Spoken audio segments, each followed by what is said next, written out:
하나님 말씀은 마태복음 9장 18절로 22절 말씀입니다. 제목은 예수께서 혈루병 여인의 믿음을 인정하실 때 그 즉시 구원을 받으니라 라는 제목으로 오늘 말씀을 나누겠습니다. 특별히 오늘의 본문은 누가복음과 마가복음에서도 함께 나와 있습니다. 본문의 내용을 좀 더 자세하게 이해하기 위해서 마태복음뿐만 아니라 누가복음과 또 마가복음에 대한 본문에서도 발췌해서 묵상하도록 하겠습니다.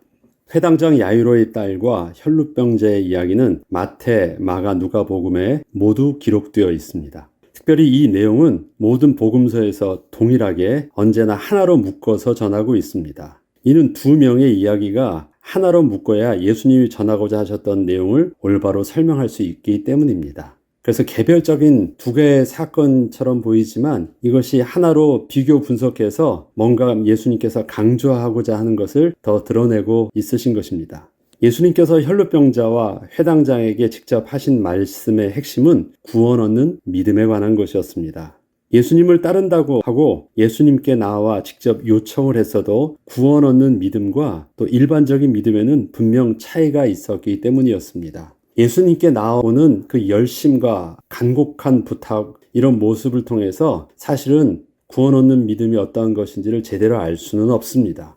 그런데 예수님께서는 분명히 수많은 무리들이 예수님께 다가오고 또 제자들도 함께하고 또 다양한 사람들이 예수님께 나와서 자기 믿음을 고백하고 헌신을 고백하고 제자로 고백하고 다 했었어도 그 중에서 예수님은 참과 거짓을 그 다음에 온전한 믿음과 그렇지 못한 믿음에 대한 것을 예수님 입장에서는 분명히 구분을 하셨습니다. 특별히 믿음이 없는 자들에서 그렇게 무례하게 예수님께서 말씀하지 않으셨지만 구원 얻는 믿음 있는 자들이 예수님께 다가오셨을 때는 그것에 대해서는 드러내어서 모든 사람들 앞에서 칭찬하셨고 이것이 믿음임을 강조하셨고 온전히 가르쳐 주셨습니다. 외형적으로 보자면 혈루병자는 몸에 유출이 있는 자는 부정하다는 율법에 따라 부정하다고 여김을 받는 자였기에 다른 사람과 접촉을 피하여 홀로 고통 가운데 있던 여인이었습니다. 그것도 12년간이나 그렇게 살던 여인이었습니다. 그는 사회적으로 고립되어 있고 스스로도 많은 사람들로부터 떨어져서 숨어 살았습니다. 이에 비하여 회당장 야이로는 회당을 관리하는 그의 직분이 말해주듯 율법적으로나 사회적으로 모든 이에게 존경을 받는 사람이었습니다. 누가 보더라도 혈루병자보다는 회당장이 하나님의 사랑을 더 받을 것이라 생각하기에 충분했습니다. 그렇지만 예수님께서 저들을 향하여 하시는 말씀은 그 외형적인 모습과는 정반대의 말씀을 이들에게 말씀하셨던 것입니다. 회당장의 믿음을 보자면 그는 자신의 외동딸이 거의 죽게 되자 급히 예수님께 나와 자신의 딸을 고쳐달라고 간청하면서 이렇게 말했습니다. 누가복음 5장 22절로 23절에 보면 회당장 중에 하나인 야이로라 하는 이가 와서 예수를 보고 발 아래 엎드려 간곡히 구하여 이르되 내 어린 딸이 죽게 되었사오니 오셔서 그 위에 손을 얹으사 그로 구원을 받아 살게 하소서. 이처럼 회당장의 믿음은 예수님을 자기 집으로 간곡히 모셨던 것이었지만 예수님께서 회당장의 집으로 가시던 길에 혈루병자와의 만남으로 인하여 시간을 지체하시게 되므로 결국 자신의 딸이 예수님이 혈루병자와 대화를 하시던 그때에 죽게 되었다는 소식을 듣게 되자 회당장은 크게 낙심할 수밖에 없었던 것이었고 회당장의 예수님에 대한 믿음은 여기까지로 끝나는 것을 알 수 있습니다. 앞에까지 회당장이 예수님께 하는 고백과 모시는 행동과 그런 열심들을 보면 회당장은 굉장히 믿음이 있어 보였고 많은 사람들도 그렇게 인정해 주는 모습이었습니다. 그런데 회당장의 모습이 실질적으로 그 믿음이 어떠했는지를 드러나는 것은 자기 딸이 죽게 되었을 때 그에 반응하는 모습을 통해서 그가 예수님에 대해서 어떠한 믿음을 가지고 있었는지가 확연하게 드러나게 되었던 것입니다. 누가복음 5장 35절로 36절에 보면 아직 예수께서 말씀하실 때 회당장의 집에서 사람들이 와서 회당장에게 이르되 당신의 딸이 죽었나이다. 여기서 아직 예수께서 말씀하신다는 것은 지금 가시던 길에 혈루병자와 여인과 대화하고 있어요. 이 회당장 마음은 어떻겠습니까? 지금 거의 죽게 되었을 때 급하게 예수님께 와서 요청을 했었는데 그러면 지금 빨리 가셔도 지금 이게 늦을 판인데 가시다 멈추고 그 혈루병자와 한번 자초지종을 너 얘기해봐 하면서 대화하고 그것을 다 듣고 또 예수님께서 말씀하시고 성경은 그 내용을 짧게 기록하고 있지만 그 시간이 결코 짧지 않은 시간들을 보내고 계셨습니까? 얼마나 마음이 조급했습니까? 그런데 아니나 다를까 두려워했던 대로 집에서 소식이 온 거예요. 회당장님, 결국 당신의 딸이 죽었습니다. 이제 더 이상 예수님께 괴롭히지 마세요. 예수님 이제 난처하게 하지 마세요. 끝난 것입니다. 이렇게 말한 것입니다. 당신의 딸이 죽었나이다. 어찌하여 선생을 더 괴롭게 하나이까? 예수께서 그 하는 말을 곁에서 들으시고 회당장에게 이르시되 두려워하지 말고 믿기만 하라 하시고, 곁에서 말은 들었지만 또 예수님이 보신 것이 있습니다. 회당장의 얼굴과 그 두려워 떨고 있는 모습을 예수님께서 보셨던 것입니다. 그래서 이렇게 말씀하신 것입니다. 두려워 말고 믿기만 하라. 절망한 회당장의 모습과 그러한 회당장을 향하여 예수님께서 하시는 말씀을 보면 회당장의 믿음이 어떠했는지를 알 수 있는 부분이 있습니다. 우선 회당장은 예수님께서 질병을 치유하실 수 있는 분으로는 믿었지만 죽은 자를 살릴 수 있는 분으로 생각지는 못했던 것 같습니다. 그동안 예수님께서 수많은 병자를 치유하시는 걸 봤잖아요. 회당장은 그런 예수님을 그 정도는 믿었어요. 그래서 모셨어요. 그런데 이 예수님에 대한 기대는 언제까지? 내 딸이 죽기 전까지.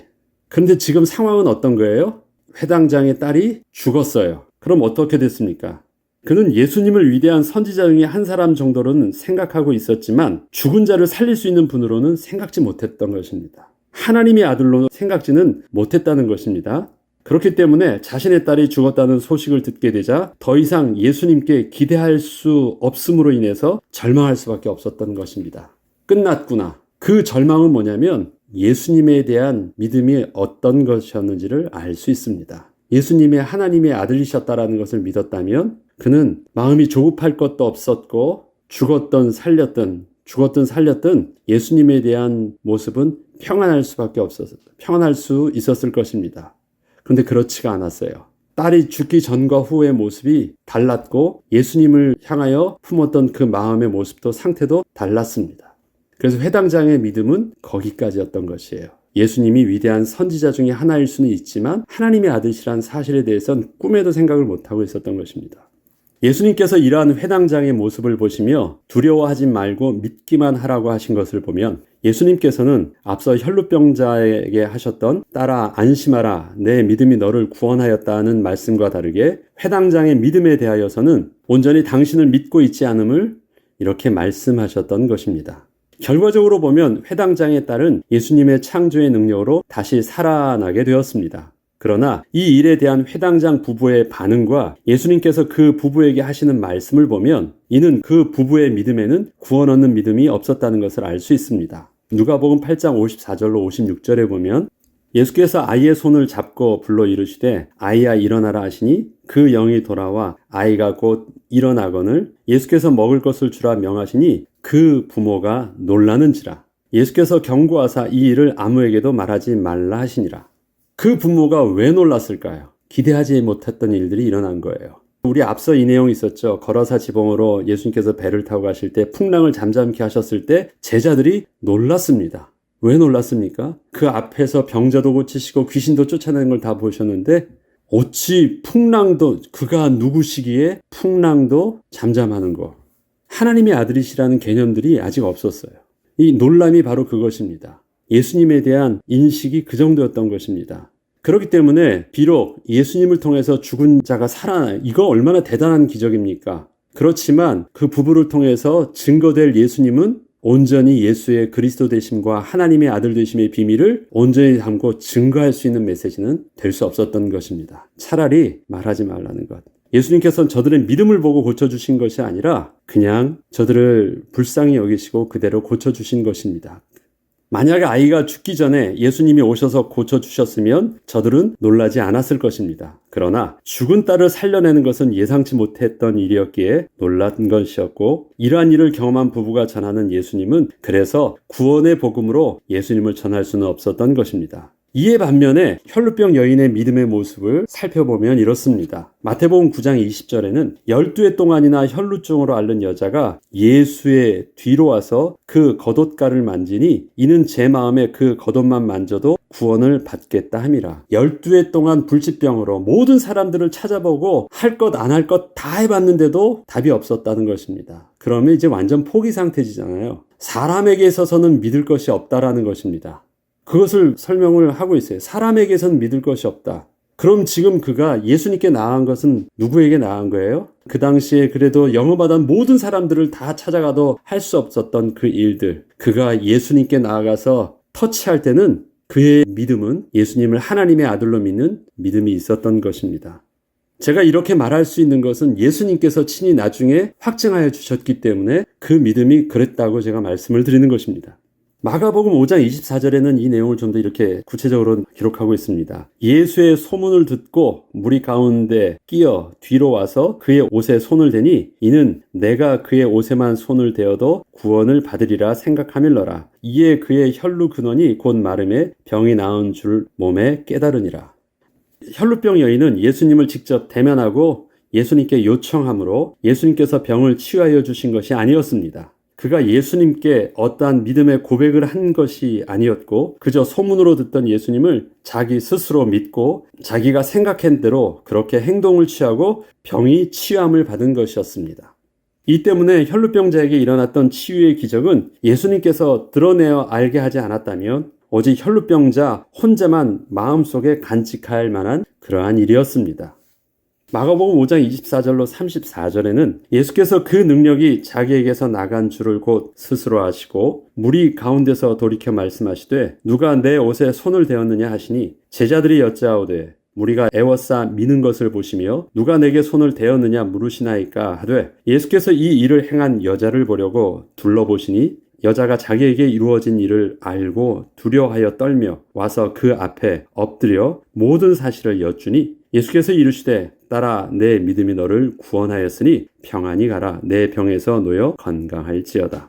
이처럼 혈루병자가 치유함을 받은 모습은 그의 일방적 생각과 행동으로 인하여 나타난 결과였기에 그것이 과연 구원을 얻을 만한 믿음의 모습인가를 되짚어 보게 합니다. 그런데 예수님께서는 모든 사람들이 회당장의 딸에게 집중되어 있을 때 예수님도 그때 그의 집으로 급히 이동 중이셨음에도 불구하고 시간을 지체하시면서까지 아무도 그 존재조차 알지도 못하고 관심조차 없던 혈루병을 앓고 있던 그 여인을 모든 사람 앞에 드러내셔서 그녀가 어떻게 해서 혈루병이 낫게 되었는지를 본인의 입을 통하여 모든 사람에게 들려주게 하심으로 예수님에 대한 그 여인의 생각과 이에 따라 예수님의 옷자락을 몰래 만졌던 그 행동이 바로 구원 얻는 믿음의 모습이었음을 친히 그렇게 확증하여 주셨던 것이었습니다.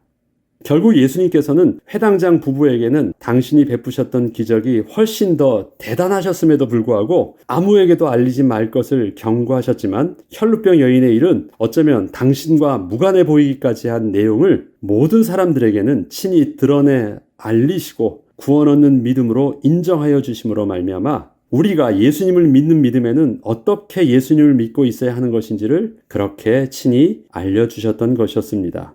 구원 얻는 믿음은 분명 예수님을 하나님의 아들로 믿는 믿음입니다. 위대한 스승과 선지자여 능력이 아닙니다. 그렇다고 해서 혈루병자가 보여주었던 것은 예수님과 상관없이 일방적인 믿음이었던 것도 아닙니다. 혈루병자는 자기가 일방적으로 한 것처럼 보였지만 예수님께서 하시는 말씀은 무엇이냐면 나는 너를 안다는 것입니다. 네가 병고침을 받은 것은 네가 열심으로 네 생각에 네 의지대로 해서 네가 쟁취한 것처럼 보이지만 내가 허락한 것임을 너의 구원 얻는 그 믿음을 내가 보고 그렇게 믿음의 증거를 주신 것임을 예수님께서 친히 확증하여 주셨고 그래서 병고침만 받은 것이 아니라 구원을 얻었다고 말씀을 하신 것입니다. 구원은 내가 열심으로 붙잡으면 얻는 것이 아니죠. 은혜의 선물입니다. 그것처럼 지금 겉으로 보면 혈루병자가 자기가 예수님을 붙잡은 것처럼 보였지만 예수님께서는 이미 아시고 그 혈루병자의 그 믿음에 답을 주셨던 것임을 친히 드러내어 말씀하신 것입니다. 네가 땡긴 것이 아니라 내가 준 것이야. 그러니까 평안해. 여인에게 있어서 두려움은 자기가 예수님을 만진 것은 불법이었습니다. 그는 부정한 자였기 때문에 그래서 두려워합니다. 그래서 예수님께 이실직고합니다. 그런데 예수님께서는 뭐라고 말씀하십니까? 두려워하지 말고 평안하라. 내가 너에게 준 것이야. 네가 나를 만진 것이 아니라 내가 너에게 은혜를 베푼 것이야 라고 말씀하신 것입니다. 그것이 바로 구원 얻는 믿음이었습니다. 혈루병 여인은 비록 육신적으로는 당시의 모든 사람들에게 있어서는 부정한 여인이라 일컬음을 받기에 충분한 자였고 그렇게 12년 동안 평생을 고통당해 보였지만 그에 가지고 있던 예수님을 하나님의 아들로 믿는 그 믿음은 그를 온전케 하였고 구원을 얻게 하였습니다.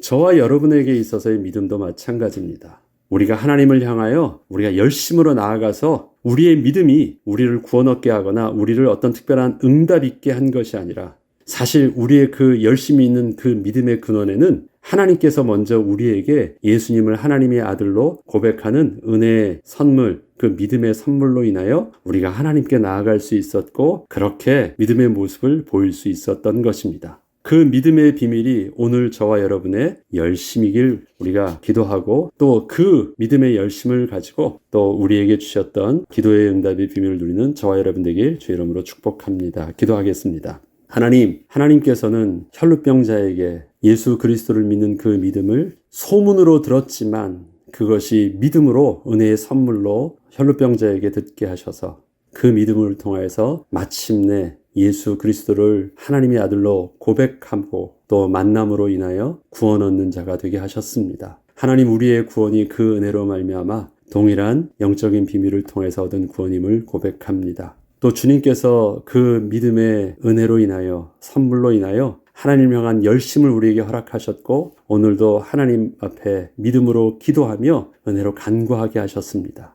그 믿음의 비밀이 오늘도 응답의 비밀 되게 하시고 오늘도 하나님이 우리를 인정해 주시는 은혜의 비밀로 우리가 누리는 귀한 날 되게 하여 주옵소서. 감사드리며 우리 주 예수 그리스도 이름으로 기도합니다.